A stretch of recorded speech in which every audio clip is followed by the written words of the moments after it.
समय की कदर करना सीखो। समय और समुद्र की लहर इंतजार किसी का नहीं किया करते, और जो समुद्र की लहर को देख के लांग मार के ऊपर उठ जाते हैं वो लहरों पे तैरा करते हैं, और जो खड़े रह जाते हैं वो डूब जाया। जो आने वाले समय के साथ साथ चलते हैं वो तैरते हैं, और जो खड़े रह जाते हैं वो डूब जाते। आलस्य कभी किसी को कामयाब नहीं होने देता, ये बात पल्ले बांध लो। एक भजन में, हालांकि किसी शायर ने लिखा है, पर परम पिताजी ने उस भजन को अपनाया तो बेपरवाह जी का रहमो करम। बहुत बड़ी बात है कि समय की कदर करना बहुत जरूरी है। समय अगर निकल जाता है तो पश्चाताप के अलावा कुछ भी हाथ नहीं लगता। इसलिए समय की कदर करो और राम से डर के रहो। जब आप मनमते चलते हैं, जब मन के अधीन हो जाते हैं, अंदर बाहर गुरु के प्यार से खाली हो जाए। प्यार तो तभी मिलेगा जब वहां भी अच्छे कर्म करो, यहां पीर फकीर नहीं देखता। क्योंकि जब पीर फकीर देखता है तो आप कानों को हाथ लगाते हो, तौबा करते हो, पर आगे पीछे पंजाबी में कहते फटे चक्की जाने, कोई परवाह ही नहीं, कोई सोच ही नहीं। हैरानी होती है ये दोगलेपन से। हमेशा याद रखो भगवान हर जगह हर समय देखता है, इसलिए अच्छे कर्मों में जिंदगी लगाया। बुरे कर्मों से परहेज करो, सबका भला मांगो, सबका भला करो। सत्संग में आके बैठते हो तो श्रद्धा भावना से सुना करो। पता नहीं कब कोई ऐसे शब्द आपके कान में पड़ जाएं जो आपकी पूरी जिंदगी को बदल के रख दें, दुखों से सुखों में आपका लाइफ चला जाए। इसलिए ऐसे मत बैठो, ऐसे मत सोचो मुझे तो सारा ज्ञान आता है। ऐसा सोचना पढ़ के कड़ना है। हालांकि दूध तो कड़ के मलाई लेके आता है और मलाई से मक्खन और घी और दही बन जाती है, लेकिन रूहानियत में जो पढ़ के कड़ जाते हैं वो कई बार मालिक से दूर होने का कारण बन जाते। उनको लगता है यार हमें तो सब कुछ आता है, बस ये कहा नहीं और रूहानियत में जीरो हुआ नहीं। सब कुछ तो किसी को भी नहीं आता, चाहे कोई संगीत में हो, चाहे कोई स्त्री हो, चाहे कोई जमींदार हो, चाहे कोई इंजीनियर हो। सारी जिंदगी सीखता रहे तो भी कम है, ये सच है। बात अगर मानो तो ठीक, ना मानो तो भी ठीक, लेकिन सच यही है। क्योंकि नई नई सोच जब आप सोचने लगोगे तभी तरक्की करोगे। अगर डल दिमाग कर लिया कि ठीक है ऐसा ही होगा, हो गया बस ठीक है खत्म, आराम प्रस्त हो गए, तो सही नहीं है। लगे रहो कि मैंने नया करना है, लगे रहो कि कुछ और करना है, लगे रहो कि समाज का भला करना है। जो भी आपका पेशा है अच्छे नेक काम का, लगे रहो कि मैंने उसमें तरक्की करनी है, तो यकीनन एक नहीं 100 रास्ते मिलेंगे। क्या पता कौन सा रास्ता आपको तरक्की के चरम सीमा पे ले जाए। निठल्ले मत बैठो, कुछ ना कुछ करते रहो, कुछ ना कुछ निकालते रहो। कितनी खुशी आपको मिले जब आप कुछ नई चीज पैदा करते हैं, कितनी खुशी मिले जब आप तरक्की के चरम सीमा पे पहुंचे। क्योंकि खुशी उसको बहुत होती है जिसने मेहनत की होती। को बैठे बैठे राम की कृपा से मिल जाता है। उन्हें नहीं एहसास होता कि कर्म किसे कहते हैं, और एक जो कर्म करके खाते हैं उन्हें पता होता है हां मेहनत क्या चीज होती।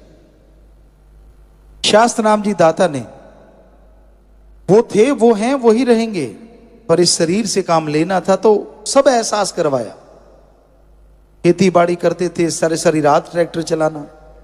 खेती बाड़ी करते थे, मई जून में 12-1 बजे तक ऐसा लगता ट्रैक्टर फट जाएगा। एक बार तो बापूजी कह देते थे मैं पास नहीं जाऊंगा, क्या पता भाई, मेरा दिल नहीं करता, ट्रैक्टर बहुत तंग हो रहा है। उनको ये लगता था इतनी गर्मी, और ऊपर से कहते हमारा नाम लेते कि वो तो इतना तंग हो रहा है, मैं कैसे बंद कराऊं। हम हटते नहीं थे, ये काम करना है तो करना है, मेहनत करनी है तो करनी है। और दोपहर की 11-12-1 बजे तक भी हमने गर्मियों में ट्रैक्टर चलाया है। रंग रुंग कौन देखता है, तब बिल्कुल ब्लैक हो जाता था काम करते हुए, लेकिन एक ही धुन सवार होती थी कि ये काम करना है तो करना है बस। कोई क्या कहता है, कोई क्या देखता है, उससे क्या लेना देना। तो आज आप जाके देखेंगे बेपरवाह जी के रहमो करम से वहां बाग बहारे हैं, आसपास फसल है, सब कुछ है, लेकिन फर्क आपको साफ नजर आ जाएगा मेहनत का क्या होता है। हाथों से किया है, कौन सा काम नहीं जो नहीं किया। फावड़ा चलाया, कुतरा करना, टोका मशीन चलाना, और जब गेहूं काटते थे वो गेहूं काटना, शर्त लगा के 1-1 एकड़ काटना, वो सब काम किए हुए हैं। और इसके साथ फिर एक अलग ही मजा होता था जब ट्राली भरा करते थे। इस तरह से भरनी है, गिरे ना, चिंटी लगा लगा के ऐसे लगाते थे, यूं लगता था जैसे ताजमहल चिन रहे हैं, क्योंकि खुद की मेहनत अपने हाथों में आ रही होती थी। बाकी वो सोना होता है, सोने दिया बल्लियां, वाकई इसीलिए तो हमने लिखा है। एक अलग ही मस्ती सी होती है कि हाँ यार मेरी मेहनत मेरे पल्ले पड़ रही। और फिर उसकी तूड़ी जो होती है, भूसा जो होता है, वो अंदर करना, खास करके गवारे का। अगर कपड़े ढंग से नहीं पहने और सिर पे मड़ासा वगैरह नहीं बांधा तो दिन रात खाजी होती रहती है। और जब उस गुबार को निकालते हैं थ्रेशर में या हाथ से लगाते, तो हाथ पे अगर कपड़ा नहीं बांधा तो चाट जाता, वो कट जाते हैं हाथ। ऐसा होता था, लोग कपड़ा बांध लेते थे, दस्ताने तब कौन जानता था, कपड़ा वगैरह लपेट लेते थे और उसको लगाते, और फिर भी ब्लैक हो जाते हैं हाथ, नाक, आंख, एक अलग तरह की कालिख जम जाती है।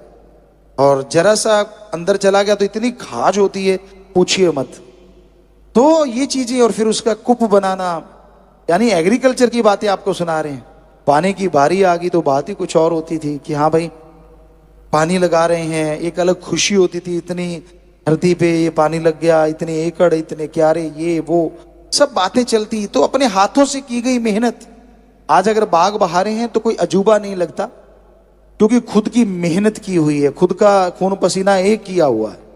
पर जिसने पसीने की एक बूंद नहीं बहाई उसको क्या पता ये मेहनत क्या होती है, उसे क्या पता कि कैसे मेहनत से फल मिलता है। तो ये तो परमपिता जी का अरबों बार धन्यवाद, शुक्राना, कैसे फादर मिले, ऐसा घर मिला। यहां हमने बचपन में कर्म किया, वो कर्म भूमि बनी। सिर्फ शायद 7 साल के थे जब एक ट्रैक्टर चलाना शुरू किया, और 9 साल नया ट्रैक्टर आया तो अच्छी तरह से बुआई वगैरह सब कुछ करना शुरू किया। ये उनका रहमो करम है कि उन्होंने तजुर्बा दिलाया।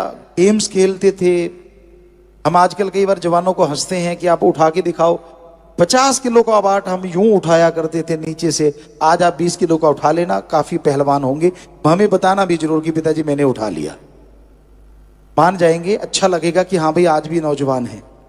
और हमारा वजन कितना होता था, सिर्फ और सिर्फ 70 से 80 किलो के बीच में, जब हम 50 किलो का बाट उठाते थे, ये भी बता दें आपको।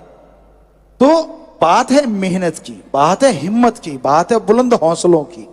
ये परम पिता जी का प्यार ही दे सकता है, उनका नाम ही दे सकता है। ये जीता जागता उदाहरण हम हैं आपके सामने। 30 नेशनल गेम खेलना, नॉन मेडिकल की पढ़ाई करना, सारा एग्रीकल्चर का काम, इतने बड़े खेत को सींचना।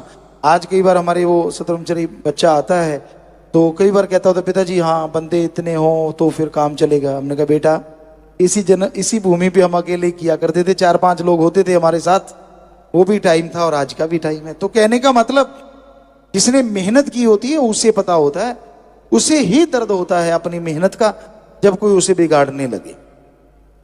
तो आप राम नाम में भी मेहनत करो, अल्लाह वाहिगुरु मालिक के नाम में भी मेहनत करो, कर्म करके खाओ। जब आप सेवा करते हो तो दिन रात एक कर दो, सुमन करते हो तो जरूर लगन से करो, और घर जाके जब काम करते हो तो काम भी इतना करो तूफान की तरह ताकि बरकतें देने में मालिक तूफान से बढ़ के बरकतें बख्श दे।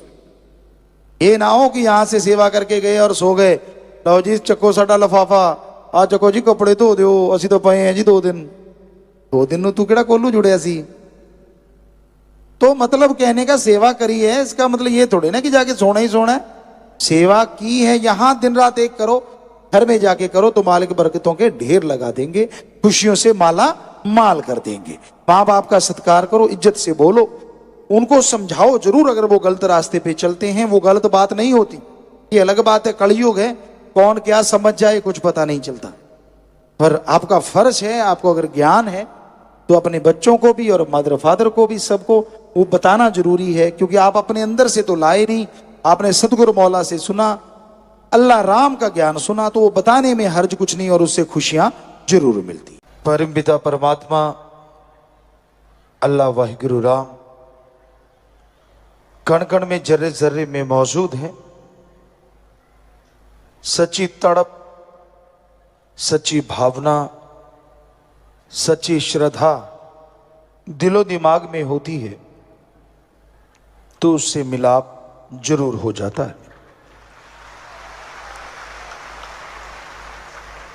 और कोई तरीका नहीं जिससे परमपिता परमात्मा को पाया जा सके। इंसान जब श्रद्धा से, भावना से अपने सतगुरु मौला को बुलाता है तो आके उसकी लाज बचाता है।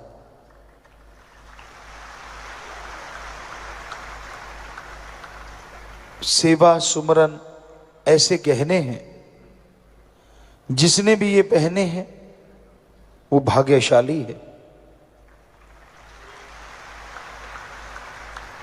और जो तड़पता है उस परमपिता परमात्मा के लिए, वो ज्यादा देर तड़पने नहीं देता, जन्मों जन्मों की तड़प पल में खत्म कर देता है। उस मालिक की दरगाह में, उस परमपिता परमात्मा की दरगाह में ढोंग पाखंड का कोई नाम नहीं, कोई जगह नहीं। उसको पाने के लिए, दर्श दीदार करने के लिए दिलो दिमाग का शीशा साफ करना पड़ता है। भीलनी 12 साल तड़पती रही, पता नहीं मालिक के कितने प्यारे, कितने कितने जन्म तड़पते रहते हैं, तब जाके मालिक के प्यार मोहब्बत की भीख झोली में डलती है।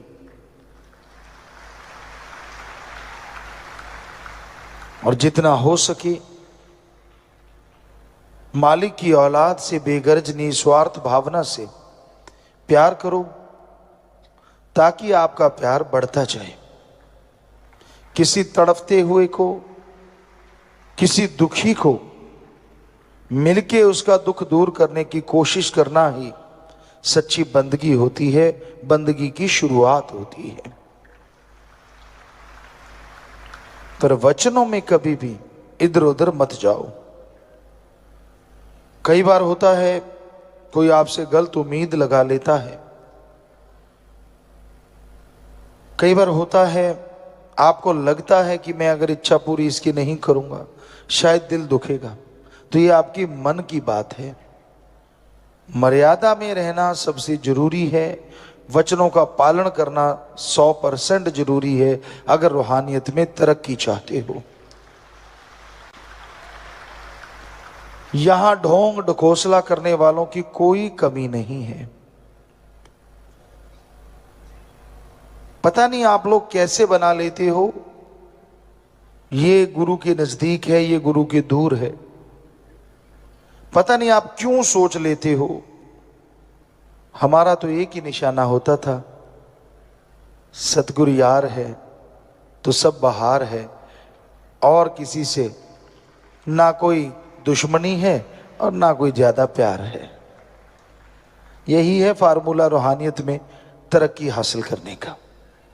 क्योंकि इंसान आखिर इंसान है, और कई पढ़ के कड़े होते हैं, दिखते कुछ और हैं।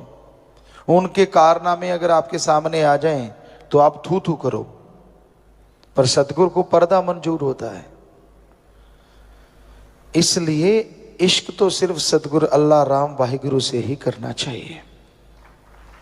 हम ये नहीं कहते कि दुनिया में रिश्ते ना निभाओ, हम यह नहीं कहते कि अपना फर्ज अदा ना करो, लेकिन सच्चाई यही है, हकीकत यही है, सच्चा रिश्ता एक सत्संगी का, एक मालिक के नाम लेने वाले का किसी से हो सकता है तो वो सिर्फ और सिर्फ सतगुरु अल्लाह राम से ही हो सकता है। हमें याद नहीं है 1948 से लेके आज तक हमने कभी ये कहा हो फलां बंदे से प्यार करो, फलां बंदे से प्यार करो, ये मेरे नजदीक है भाई, इससे ज्यादा प्यार करो। सवाल ही पैदा नहीं होता। हम हमेशा एक ही बात आपसे दोहराते रहे, आज भी दोहरा रहे हैं, ओम हरि अल्लाह वाहिगुरु राम ही एक ऐसा होता है, सतगुरु मौला ऐसा होता है जिससे जितना प्यार करोगे वो बढ़ता जाएगा और खुशियों का आलम आपके घर में छाता जाएगा। वही एक ऐसा होता है जो बेगर्ज प्यार करता है। दुनिया में रिश्ते नाते सब गर्जी हैं, स्वार्थी हैं। सतगुरु का नाता कभी स्वार्थी हो नहीं सकता। आप दुनिया में रहते हैं, मन आपका कभी भी हावी हो सकता है, मन आपका 100 विचार दे सकता है, पर सतगुरु यार ऐसा होता है, यहां तो क्या अगले जहान में विवाह नहीं छोड़ता। वो हमेशा साथ रहता है। हमने दुनिया में देखा है, लोग किसी को देख के, किसी से झगड़ के, पीर फकीर से बिना वजह गुस्से हो जाते हैं। शायद उनके कर्मों की कोई मार आती है या कर्मों का कोई बोझ आता है, जिस वजह से वो ऐसा कारनामा करते हैं। पीर फकीर कभी किसी का ख्यालों में बुरा नहीं सोचते तो बाहरी तौर पे कैसे बुरा करेंगे। तरुवर फल नहीं खाते है सरोवर पीब न नीर, परमारथ के कारण संतन भयो शरीर। समुंदर, मीठे जलाशय, झीलें कभी खुद पानी नहीं पीती और पेड़ कभी खुद फल नहीं खाते। वो हमेशा दूसरों की झोली भरते हैं, दूसरों को माला माल करते हैं। उसी तरह संत पीर फकीर होते हैं। उनका मकसद, जिंदगी का उद्देश्य सबका भला करना होता है। वो कभी किसी का बुरा नहीं करते, बुरा सोचते नहीं। इंसान की सोच छोटी होती है, इंसान का मन उसे बहुत ही नीचे गिरा देता है, क्योंकि जो पढ़ के कड़े होते हैं, हमने उनसे सुना है, बातें करते सुना, जाहरा तौर पे नहीं, रूहानी तौर पे, कि यार गुरु को, पीर फकीर को कोई बताता होगा तभी ऐसा होता है। एक दूसरे को लोग कह देते हैं तेरी वजह से फलां के कर्म मर गए, तेरी वजह से फलां के कर्म मर गए। जो लोग ऐसा कहते हैं उनके अपने कर्म मर रहे होते हैं। पीर फकीर किसी के इशारे पे नहीं नाचता। अरे जो सारी त्रिलोकी को इशारे पे चलाता है वो किसी के इशारे पे क्या नाचेगा। ये इंसान की घटिया सोच होती है। वो उतनी खसलत का मालिक होता है, उसको उससे ज्यादा कुछ भी समझ नहीं आती, इसलिए वो ऐसा बोलता है। इंसानियत आज के दौर में रस्ताल में जा रही है, धरातल में जा रही है, बिल्कुल गिरती जा रही है। पर यह नहीं है कि इंसानियत के पुजारी नहीं है। संसार में किसी भी चीज का बीज कभी खत्म होता नहीं। इंसानियत आज जिंदा है तो उनके अंदर जिनके माँ बाप के अच्छे संस्कार हैं, या कोई अपने पीर फकीर की बात को मानता है। गुरु को मानने वाले ज्यादा होते हैं, गुरु की बात मानने वाले बहुत कम होते हैं। जो दोनों को मानते हैं वही इंसानियत का जो मसाल है उसको जला के रखते हैं। गुरु और गुरु वचन इंसान अगर माने तो उसकी कुलों का उद्धार, पीढ़ियों का उद्धार, सिर्फ उद्धार के लिए ना आप करें, दोनों जहां में नाम आपका जय जयकार, चलो उसके लिए भी ना करें, पर आपके अंदर की जो एक आदत है जो भगवान ने भरी है या जिससे आप पहचाने जाते हैं, उस इंसानियत के लिए आप हमेशा तरक्की करते जाएंगे। तो गुरु क्या कहता है? वो ये नहीं कहता आजा मेरे पांव दबा, ये नहीं कहता कि मेरे लिए कपड़े क्यों नहीं लेके आया, मैं शराफ दे दूंगा। वो ये नहीं कहता कि मेरे लिए गाड़ी मोटर क्यों नहीं लेके आया। वो ये नहीं कहता कि मेरे लिए दूध दही क्यों नहीं लेके आया। वो गुरु सच्चा क्या कहता है? तूने राम का नाम क्यों नहीं जपा? क्यों क्यों कहता है? उसे क्या मिल जाएगा? क्योंकि गुरु जानता है, एक मैकेनिक जानता है गाड़ी ऐसा चलेगी, इसमें ये पुर्जे हैं, ऐसा मोबाइल आप ऑयल डालोगे, दूसरा ऑयल डालोगे, ये रिपेयर करना होगा, ये फिल्टर चेंज करना होगा। वैसे ही गुरु मैकेनिक है भगवान के हुक्म से इंसान का। उसे मालूम है कि अगर ये सुमरन नहीं करेगा तो इसका आत्मविश्वास नहीं बढ़ेगा, और आत्मविश्वास नहीं बढ़ेगा तो ये इंसान किसी भी काम में तरक्की कभी हासिल नहीं करेगा। तो आत्मबल, विल पावर अति जरूरी है। कहते हैं ना, किसी के थोड़ा सा कांटा भी लग जाए चीखे मारते हैं, और किसी के छाती का जख्म भी हो पता ही नहीं होता कि छाती का जख्म भी है। तो विल पावर का आना अति जरूरी है। इसलिए गुरु पूछता है सुमरण क्यों नहीं किया भाई, राम नाम क्यों नहीं जपता? उससे ही विल पावर आएगा। नासा साइंस के अंदर भी अब तो 99% भगवान को मान चुके हैं। उनकी नई रिसर्च आ रही है, नई बहुत सारे साइंटिस्ट ये चीजें मानने लगे हैं कि हाँ भगवान नाम की कोई ताकत है। 99 मतलब 100 ही हो गया। 1% का मतलब कुछ होंगे सिरफिरे, वो तो अनपढ़ भी नहीं मानते सिरफिरे होते हैं। साइंटिस्ट की क्या बात, वो भी नहीं मानते कि भगवान है ही नहीं, परमात्मा है ही नहीं। जबकि साइंटिस्ट जब ये मान लें, इसका मतलब बुद्धिजीवियों को ये मान लेना चाहिए कि पावर है, सुप्रीम पावर, पावर हाउस है, और वो सुप्रीम पावर किसी का बुरा करने के लिए नहीं है। अब लाइट आई, ये किसी का बुरा करने के लिए तो नहीं है। कोई धक्के से प्लग में उंगलियां डाल दे, नंगी तार को पकड़ ले, तो ये लाइट का क्या दोष? तो सुप्रीम पावर तो वो भी नहीं करता। कोई धक्के से उसको पकड़ ले तो भी भला करेगा, कोई पकड़े तो सही। तो वो सुप्रीम पावर भगवान, अल्लाह, गॉड, खुदा, राम, ईश्वर, वो ऐसी शक्ति है, ऐसी ताकत है जो इंसान के हौसलों को बुलंद करती है, बीमारी का एहसास नहीं होने देती। एक होता है कि जरा सी बीमारी, वही चारपाई पे लेट के, एक होता है बड़ी बीमारी, क्या है, कुछ नहीं, परवाही कोई नहीं। तो वाकई माइंड ने ये सोच लिया, डॉक्टर मानते हैं, मनोवैज्ञानिक, कि जब आदमी ये मान लेता कुछ भी नहीं, तो समझ लो 70-80% कुछ भी नहीं, और रह गया 15-20%, थोड़ा ट्रीटमेंट करवा लो, उससे ठीक हो जाता है।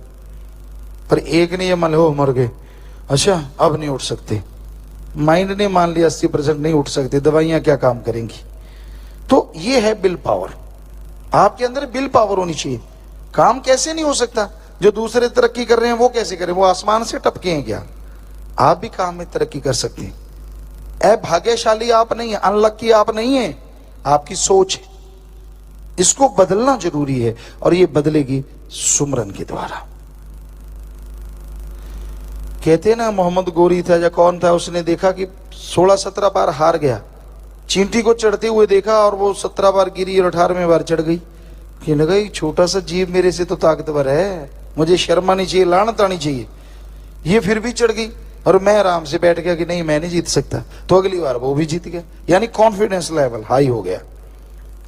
तो यही जरूरत है, गुरु इसी पे जोर देते हैं, पीर फकीर, कि अपना कॉन्फिडेंस, अपना आत्मविश्वास बुलंद रखो, हौसले बुलंद रखो, तो मंजिलें आपके कदम चूमेंगी, आपको मंजिल तक जाना ही नहीं पड़ेगा। हौसले बुलंद होंगे सुमरन से, परमार्थ से, परहित यानी अपने शरीर को छोड़ के दूसरों का भला करना। शरीर को छोड़ना नहीं है, आत्मरक्षा तो करनी करनी है। मतलब सारा दिन इसी पे लगे रहना, सारा दिन बाल बच्चे औलाद इसी में खोए रहना। कोई तो टाइम निकालो, हफ्ते में 2 घंटे, 10 घंटे, 5 घंटे, 4 घंटे, 1 दिन, 2 दिन, तो कम से कम उस टाइम में लोगों का भला करो, भले के लिए प्रेयर करो, और यहां तक संभव हो तन मन धन से आगे बढ़ो। तो वो जो टाइम है आपको असीम शांति देगा, और असीम शांति ही आत्मबल का दूसरा नाम है। जब आप टेंशन में खोए रहते हैं, नहा रहे हो, नहाते नहाते पता नहीं कहां चले जाते हो, वो हो जाएगा यार, वो हो जाएगा, और खुशी में है तो खुशी में उड़ते फिरते हो नहाते नहाते, पता नहीं ब्रह्मांड की सैर कराते हो, और जब देखते हो शरीर तो गिल्ला हुआ पड़ा, पहुंच ले पहले, मतलब हुआ या कुछ नहीं होता। तो कहने का मतलब, अगर हम ये रोकते नहीं है आपको, बाथरूम सिंगर बनो, जो मर्जी बनो, लेकिन उस समय भी आपके हौसले बुलंद हो, यार अच्छा ही होगा, मालिक अच्छा करेंगे, वो बुरा कर ही नहीं सकते, कभी बुरा नहीं करते। ये आदमी अपने कर्मों की वजह से बुरा कर बैठता है। जैसे कर्म करोगे वैसा फल तो भोगना ही है। हाँ, कर्म आपसे हो गए बाई चांस, आप भोगना नहीं चाहते, तो गुरु इसीलिए तो बना है, और गुरु का काम क्या है, चलो आप बाई चांस जाने अनजाने में आपसे ऐसे कर्म हो गए जो भोगते समय भयानक होगा, पहाड़ होगा, तो आप राम का नाम जपो, परमार्थ करो, वो कंकर बन जाएगा। टेंशन ना लो, बस टेंशन छोड़ दो, जो होगा मालिक ने करना है, और जो मालिक के हो गए, मालिक उनका बाड़ बांका नहीं होने देता, ऐसी पावर है वो। पहले कहावत हुआ करती थी, कामा दे आके टग्गे नहीं मरते। बैल हल जोते थे और काग आते थे, उनको होता था यार ये मर जाए, इतना बड़ा है, चोंच मार मार के मांस खाएंगे, इधर उधर टपूसी मारते घूमते रहते, लेकिन उनके कहने से थोड़ी ना बैल मरते। सो कुत्ते कितने भौंकते हैं, हाथी को कुछ होता है क्या, उसको कोई फर्क नहीं पड़ता। तो इसलिए जिनका आत्मविश्वास होगा वही हाथी बनेगा ना, वरना चूहा बन के बिल्ली में घुस जाते हैं। कोई जरा सी बात, ओए यार देखना अपना ना, कि अपने बचा के रखो, बस बिल्ली में घुस गए। तो कहने का मतलब, हौसले बुलंद भी बोलने से नहीं होते, ये अंदर पावर होगी तो ही ना। बल्ब डिम जगेगा तो जगेगा, अगर पावर हाउस से पावर आएगी तभी तेज आएगा, तभी अंधेरा दूर होगा। अगर आत्मविश्वास तभी आएगा, अगर आत्मविश्वास के कोई काम करोगे, पावर हाउस से जुड़ोगे तभी आत्मविश्वास आएगा, आपके कहने से कुछ नहीं होता। तो आप हमेशा सुमरन करें, भले कर्म करें, परमार्थ करें, कोई आपको क्या कह रहा है उसकी तरफ ध्यान ना दें, हाथी की माने तो चलते जाइए। यार आप जब सही कर रहे हैं, मेरा मौला तो देख रहा है, राम तो अल्लाह सतगुरु तो देख रहा है, किसी की क्या परवाह। ऐसे लोगों को टिच करके जानो, कोई परवाह नहीं, 900 चले फिरते हैं, बस इतना ही काफी है। तो इतने हौसले बुलंद रख के आगे बढ़ो, किसी का बुरा ना करो, बुरा ना सोचो, कभी भी सबका भला मांगो कि मालिक सबका भला कर। मालिक करने वाले हैं, उनकी मर्जी करे ना करें, क्योंकि वो मालिक ने तो कर्मों के अनुसार भला करना है ना। जैसे कर्म कोई करेगा उसने तो, वहां तो कोई अपील नहीं है, वहां कोई दलील नहीं है, वहां कोई रिश्वतखोरी नहीं है, जो है सो है, 100% वो लागू होगा ना। वहां चलेगा यार अपना है चलो छोड़ दो, यार इसको ये दूसरा है इसको रगड़ दो ना, वहां ऐसा कुछ नहीं है। वहां तो कर्मों से ही निवेड़े हैं, जैसे कर्म कर लोगे वैसा आपको फल मिलता जाएगा। तो इसलिए उस मालिक से जुड़ो, भक्ति इबादत करो, ताकि मालिक की खुशियों के हकदार बन सको। सत्संग एक ऐसी जगह होती है, यहां आने से इंसान के जन्मों जन्मों के पाप कर्म कट जाया करते हैं। सत्संग में जब आप चल के आते हैं, श्रद्धा भावना से मालिक के नाम का जाप करें, अभ्यास करें, तो वो राम, वो ईश्वर, वो अल्लाह, वो गॉड सबकी इच्छाएं जरूर पूरी करता है। संग का रंग लाजमी चढ़ता है।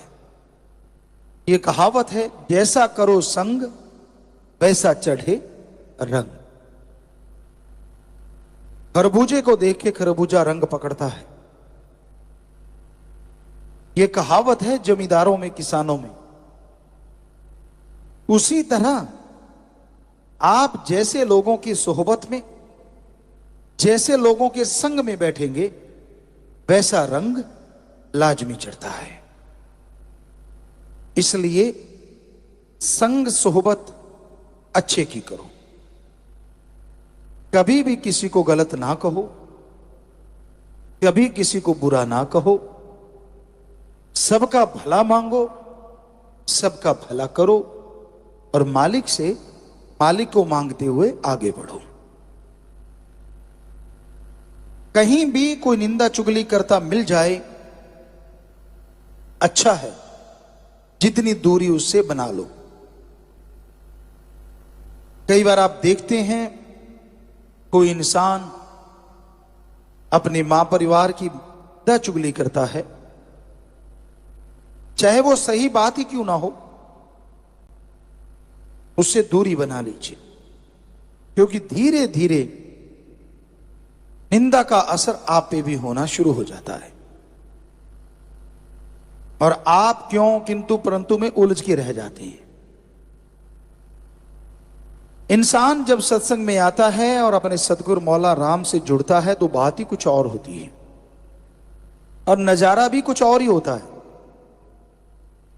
पर धीरे धीरे धीरे धीरे जैसे जैसे लोगों की बातों में आता जाता है, वो दूर होता चला जाता है, तो उसकी अपनी एक अलग थ्योरी हो जाती है, अलग सोच हो जाती है और अलग हस्ती बना लेता है। वो इंसान को सोचना चाहिए उन बातों का, जब इंसान सतगुरु मौला से जुड़ा था। क्या प्यार था, क्या अल्लाह वाहिगुरु राम के प्रति इश्क था। कैसे बढ़ते चले गए उस इश्क में, कैसे उड़ते चले गए उस इश्क में। क्या नजारे मिले उस राम के इश्क में और कितनी खुशियां मिली उस राम के इश्क में। लेकिन जब इंसान अपने मन के प्रति गुलाम हो जाता है, सेवा सुमरण छोड़ देता है, भक्ति इबादत छोड़ देता है, तो फिर वो मन के हाथों मजबूर सतगुरु से दूर दूर दूर होता चला जाता है। तो आप अपनी भावना का शुद्धिकरण कीजिए, अपने विचारों को बदलिए। हमेशा ऐसे लोगों की सोहबत कीजिए जो नेकी भलाई के रास्ते पे चलते हों, जो आपको गलत रास्ता दिखाते हैं, जो अपने मतलब के लिए आपको इस्तेमाल करते हैं।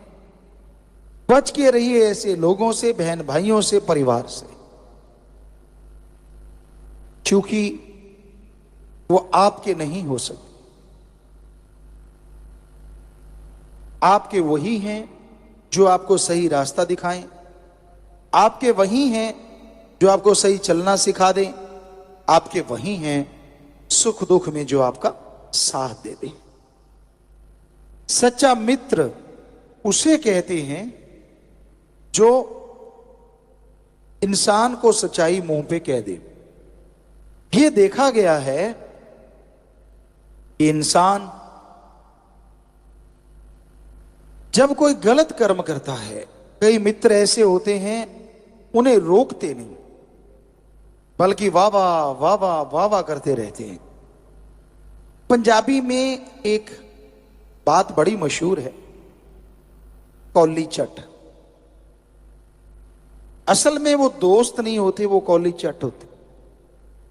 उनको होता है कि यार वाह वाह करते रहेंगे तो कौली का मतलब होता है खान पान मिलता रहेगा, पैसा मिलता रहेगा, अपा ऐसे काम निकलवाते रहेंगे, इत्यादि इत्यादि। कि अगर सच्ची बात मुंह पे कह दी, कहीं ये बिगड़ी ना जाए और अपने को कुछ भी नहीं मिलेगा, अपा तो खाली रह जाएंगे। तो सच्चाई ये है, जो लोग आपको सच्ची बात मुंह पे कह दें, आपका दोस्त, आपका मित्र, आपका फ्रेंड, वो सही है, वो सच्चा दोस्त है। और जो आपकी हर बात पे आंखें मूंद के बाबा बाबा बाबा करता रहता है, समझ लो आप डुबेंदे बामना जजमान भी डूबे, कि वो तो डूब ही रहा है, आपको भी डुबोएगा। तो ऐसे लोगों से जितना दूर रहो, परहेज करो, उतना ही अच्छा है। हमेशा अच्छे कर्म करो, हमेशा अच्छी सोहबत करो। जो अच्छी बातें करते हैं उनके पास जो बैठा करते हैं वो अच्छाई में बढ़ते बढ़ते भगवान तक पहुंच जाते।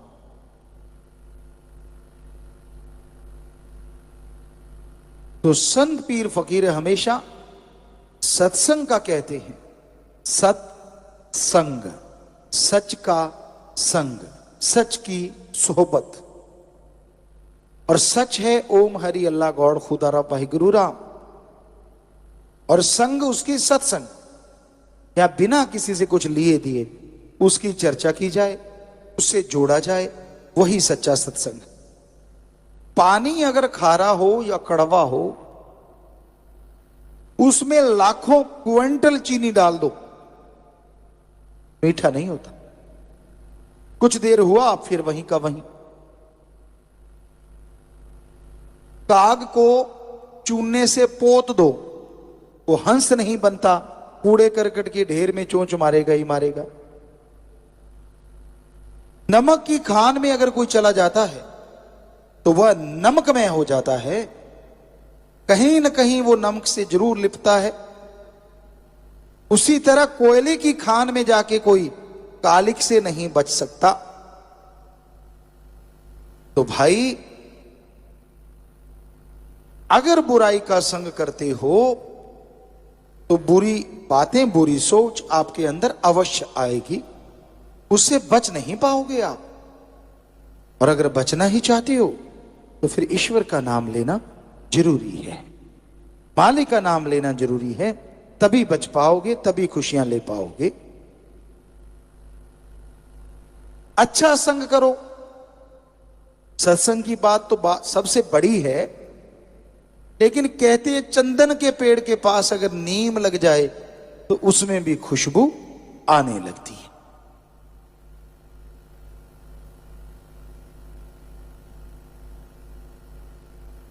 गंदे नाले, बदबूदार शराब गंगा जी में आके जब कोई गिरा देता है, उसके बाद वो बदबूदार शराब या गंदा नाला नहीं कहलाती, वो गंगा जल कहलाती है। वैसे ही राम नाम की गंगा होती सत्संग। इसमें आप अच्छे हो बुरे हो, आपने जिंदगी में गुनाह किए या नहीं किए, जब आके सत्संग में बैठते हो और गुरुमंत्र ले लेते हो, उसका जाप करते हो, तो यकीनन फिर आप गुंडे, गंदे, बुरे नाम से नहीं बुलाए जाते, फिर आप एक मालिक के प्यारे कहलाते हो, एक सत्संगी कहलाते हो। पर वैसा बन के रहो। समुंदर ठाठे मारता है, मीठी झील ठाठे मारती है, पर कहते हैं उसकी बूंद जब बाष्प बन के उड़ जाती है और वो कहीं तवे पे गिर जाती है, वो जल के राख हो जाती। उसी तरह सत्संग से जो कन्नी कतराता है, कहने का मतलब राम नाम छोड़ के नशे करने लग गया, बुरे कर्म करने लग गया, वचन तोड़ दिए, तो वो इंसान का हाल उस बूंद की तरह होता है।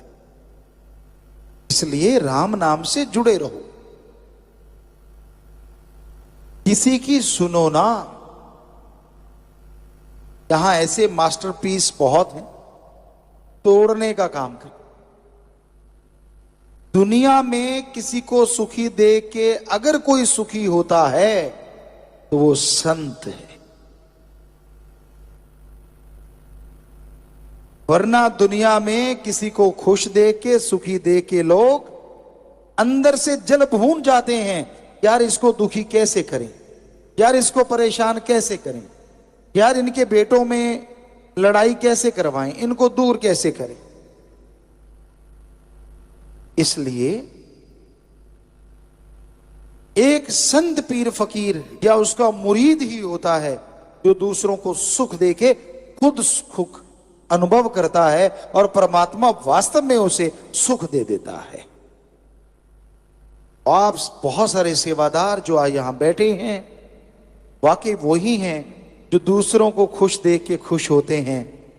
और यकीन मानो मालिक आपके कुलों को खुश कर देते हैं, बीमा कर देते हैं खुशी का। जा बेटा, तू मेरी औलाद को खुश करता है, तेरी कुलें खुश रहेंगी। इसलिए कोई अवसर, कोई मौका चूको ना किसी का दुख दर्द बंटाने में।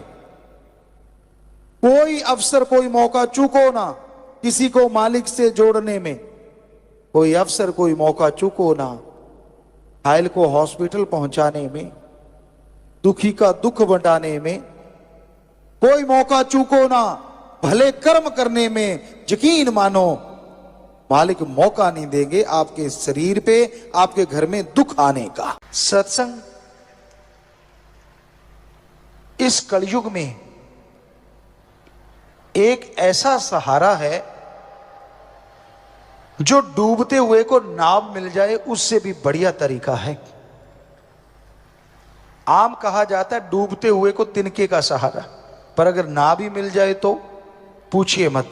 तो उसी तरह इस कलयुग में डूबते हुए जीवों को, तड़फते हुए जीवों को बचाने के लिए, राहत पहुंचाने के लिए राम का नाम एक जहाज है जो उन डूबते हुए, उन तड़फते हुए जीवों का आधार है। और कोई उस नाम का जाप करे, सुमरन करे, फिर तो कहना ही क्या है। सो उस परम पिता परमात्मा के नाम का जाप हमेशा आप करते रहो, कहीं गुमराह ना हो जाओ, कहीं आलस्य में ना पड़ जाओ, कहीं भूल ना जाओ परमपिता परमात्मा को। इसलिए संत पीर फकीर सत्संग लगाते हैं। और जो सत्संग सुन के अमल करते हैं उनके तो अंदर बाहर कोई कमी रहती ही नहीं। उनके भाग्य नसीब वाकई बुरे होते हैं जो सत्संग सुनते सुनते भी बुरे कर्मों की तरफ चल पड़ते हैं। एक अनजान आदमी है, जंगल में भटक गया और उस भटकते हुए को एक रास्ता सूझा। उसे नहीं पता वो रास्ता कैसा है, उसे नहीं मालूम वो रास्ता कैसा है। बुद्धि विवेक का काम लेता तो पता चलता, पर उसने आप देखा ना ताप उस रास्ते पे निकल पड़ा। उस रास्ते में जंगली जानवर है, उस रास्ते में दलदल है, जान बचाएगा तो कैसे, बहुत ही मुश्किल है। वो लुट जाता है डाकुओं के हाथों, घायल हो जाता है पशुओं के हाथों और फंस के रह जाता है दलदल में। लेकिन एक पूरे जंगल का जानकार है, उसे पता है शॉर्टकट रास्ता कौन सा है। उसे पता है ये रास्ता दलदल भरा है, ये जानवरों से भरा है, इधर डाकू रहते हैं और ये बिल्कुल सेफ रास्ता है। पर वो इंसान फिर भी दलदल वाले रास्ते में चल पड़े, डाकुओं की तरफ चल पड़े, या पशुओं वाले रास्ते में जो खा जाएंगे उस रास्ते में चल पड़े, तो क्या कहिए। ऐसे ही सत्संगी होते हैं जो सत्संग सुनते हैं, नाम लेवा होते हैं। जब वो ऐसे जंगली रास्तों पे निकल पड़ते हैं तो फिर दद्दा दोष ना काहू दीजिए, दोष कर्मा अपनिया, जो मैं किया सो मैं पाया, दोष ना दीजिए आवर्ज। आप तो जानकार हो, जिसने सत्संग सुना, नाम ले लिया, वो तो जानकार है कि ये रास्ता गलत है, ये रास्ता गलत जा रहा है, ये दलदल भरा है, यहां पे काम वासना क्रोध लोभ मोह अहंकार टूट पड़ेंगे, बर्बाद कर देंगे। वो सब जानता है। अगर जानते बूझते हुए भी वो उस रास्ते का चयन करता है, उस रास्ते को चुनता है, तो इसमें फिर ना तो भगवान का दोष, ना गुरु पीर फकीर का दोष, अपने कर्मों की सजा भोगता रहता है, तड़पता रहता है, व्याकुल रहता है। तो इसलिए सत्संगियों, आपको तो पता है गलत रास्ते नहीं चलना, फिर आप मन के लोभ लालच में क्यों चल पड़ते हो? क्षणिक स्वाद के लिए क्यों आप अपने सतगुरु से मुंह फेर लेते हो? क्यों सत्संग की बातों को दरकिनार कर देते हो? क्यों नहीं अमल करते आप? और जब आप अमल नहीं करते, जब आप वचनों की काट करने लगते हो, तो जिंदगी में दुख आज नहीं तो कल आने वाले हैं। फिर उसके लिए भी तैयार रहना। दुख आपने सहेड़े हैं तो फिर भोगने के लिए भी आप अपने आप को तैयार रखो। फिर तो बड़ा भगवान भगवान करते हो, राम राम करते हो। पहले तो राम की सुनते नहीं, पहले उसके संत पीर फकीर की सुनते नहीं, और जब फंस गए, जब तड़पने लगे, फिर भगवान शहद जैसा लगता है। क्यों करते हो आप ऐसा? मन की वजह से। जवानी तो गधे पे भी आती है, आपके कोई अलग नहीं आई, उस पे भी आती। आपकी जवानी कैसी?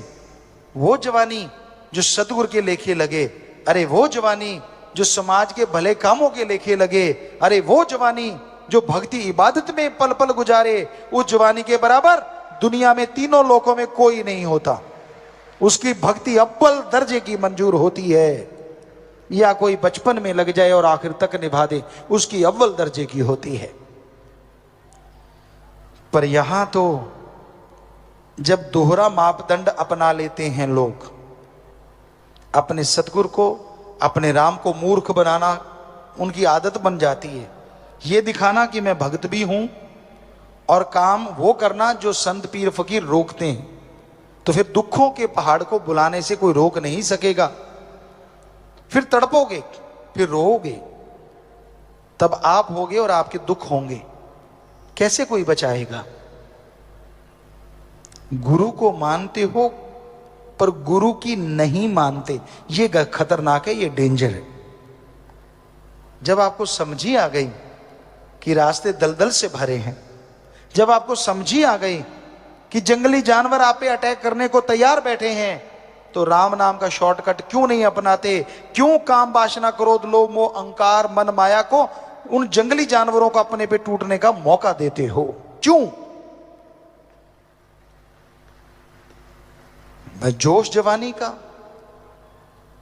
परम पिताजी ने एक भजन बनाया है, और वो ध्यान दें, जवान नौजवान जो बिगड़ जाते हैं, जो मानते नहीं, सतगुरु की भी रखते हैं, लात दूसरी तरफ भी रखते हैं, गलत कर्म भी करते हैं। गधा 25 उम्रा जोर जवानी का,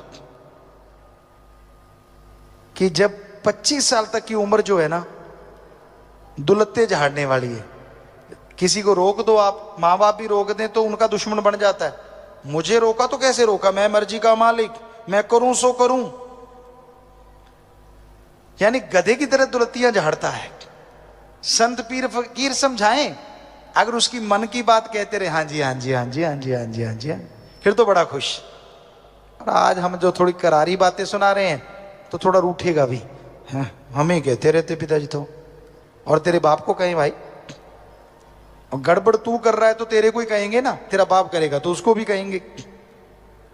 तो हमें तो आपके चौकीदार जो हुए, आपकी निगाह जो रख रहे हैं कि मत करो बुरे कर्म, और हमें दिख भी रहा है कि करोगे तो फिर भरोगे, फिर चिल्लाओगे, फिर रोओगे कि मेरे साथ ऐसा क्यों हो रहा है। आजकल क्या बच्चा, क्या बूढ़ा, क्या जवान, सब काम वासना क्रोध लोभ मोह अहंकार मन माया की गिरफ्त में है। बचा हुआ वही है जिसने सच्चा इश्क उस वाहिगुरु से, सतगुरु मौला से किया हुआ है। वो चाहे बच्चा है, जवान है, बूढ़ा है, वो ही बचा है। वरना इस कलयुग में मस्ताना जी महाराज के वचन कि यार सतगुरु का आशिक तो कोई कोई है, सब माया के यार हैं। तो हम ये कहते हैं उस सतगुरु की कृपा से ही कि आज बहुत से सतगुरु के भी यार हैं, बहुत बच गए उनके रहमो करम से, उन्हीं की कृपा से। खाने को घी, दूध, मेवे, मिठाइयां, खनिज, लवण, विटामिन्स मिले, तो कोई गंदगी के ढेर पे चोंच क्यों मारेगा बताइए? नहीं मारता ना। अब दूध पड़ा है, मेवे है, पनीर है, मिठाइयां हैं, हर तरह की सब्जियां हैं, जो आपको पसंद वो सारा सजा हुआ है, लड्डू, जलेबियां, जो भी आपको अच्छी लगती हैं, उसको छोड़ के क्या आप कूड़ा करकट खाओगे? सवाल ही पैदा नहीं होता जी। आप तो उनमें से भी चुन के वो खाओगे जो सबसे स्वाद आपको लगता है। पर हम देख रहे हैं कुछ कुछ बच्चे ऐसा भी करते हैं कि सारा कुछ छोड़ छड़ा के गंदगी के ढेर में चोंच मारते ही मारते हैं। मानते नहीं वो, उनके घेर अड़ा हुआ है मन का। जवानी उनको लगता हमारे पे आई है और किसी पे तो आई ही नहीं, पहले वाले तो ऐसे बूढ़े हो गए, सीधे ही बूढ़े जन्मे थे बूढ़े ही हो गए। अरे उम्र का तजुर्बा होता है, गुरु से सीखो तो बचपन में भी बुढ़ापे जितनी शिक्षा सीख लेता है आदमी, वरना उम्र के साथ साथ शिक्षा आती है जैसे जैसे उम्र बीतती है। इसलिए नादानियां छोड़ दो, बुरे कर्म छोड़ दो, इनमें कुछ नहीं रखा, और गुरु पीर फकीर के वचनों से नाता जोड़ लो। क्योंकि अगर उस सतगुरु मौला से नाता जोड़ के रखोगे तो ही खुशियां हैं, वरना भाई फिर चारपाई तो कहीं गई ही नहीं। हमारा काम समझाना है। आपको बुरा लगे तो भी कोई बात नहीं, आपको अच्छा लगे तो भी कोई बात नहीं। क्योंकि एक टीचर जो है वो तनख्वाह लेता है, वो पढ़ाता है। कई नहीं भी पढ़ाते, गपशप मार के भी आ जाते हैं, लेकिन अगर टीचर पढ़ाता है तो उसका काम तो हो गया। बच्चे फॉलो कितना करते हैं वो एक अलग बात है। कई टीचर ऐसे होते हैं जो बच्चों से फॉलो करवाते हैं, उनको दर्द लेते हैं, पूरा पेन लेते हैं उनका। पढ़ाया, फिर फॉलो करवाया, फिर फॉलो करवाया, फिर अपने तरीके से वो उनकी जांच करते रहते हैं कि कहीं भूल तो नहीं गए। तो वो टीचर सबसे सर्वश्रेष्ठ होते हैं और उनके बच्चे मेरिट लेके उनका नाम रोशन करते हैं। पर वो टीचर कब तक पढ़ाएंगे? जब तक आप 15-20 साल के नहीं होते, 25 साल के नहीं होते। डिग्री डिप्लोमे ले लिया फिर तो आप पढ़ाने वाले हो गए। पर इस कलयुग में एक टीचर ऐसा भी होता है जो पढ़ाता ही रहता है, और वो होता है सच्चा गुरु। उसके लिए शिष्य बड़ा ही नहीं होता, छोटा ही छोटा, छोटा ही छोटा, छोटा ही छोटा रहता है। हर पल उसकी निगाह रखता है वो, हर पल उसका ध्यान रखता है वो, कदम कदम पे समझाता है उसे, वो समझाता चला जाता है। ना बेटा इसकी ना सुन, ना बेटा उसकी ना सुन, तू अपने जमीर की सुन, तू अपने सतगुरु की सुन। सतगुरु और जमीर की सुनेगा तो तेरी तकदीर बनेगी, दुनिया की सुनेगा तो बनी हुई तकदीर का बेड़ा गर्क हो जाएगा। मन हावी होता है, किस पे नहीं होता? आदमी तो आदमी है, लेकिन सतगुरु की जो मान ले वो भी भाग्यशाली होता है, वो भी भागों वाला होता है, जो मान के अमल कर लेता है। चाहे कुछ भी क्यों ना हो, फिर भी मालिक उस पे रहमो करम बरसाता रहता है।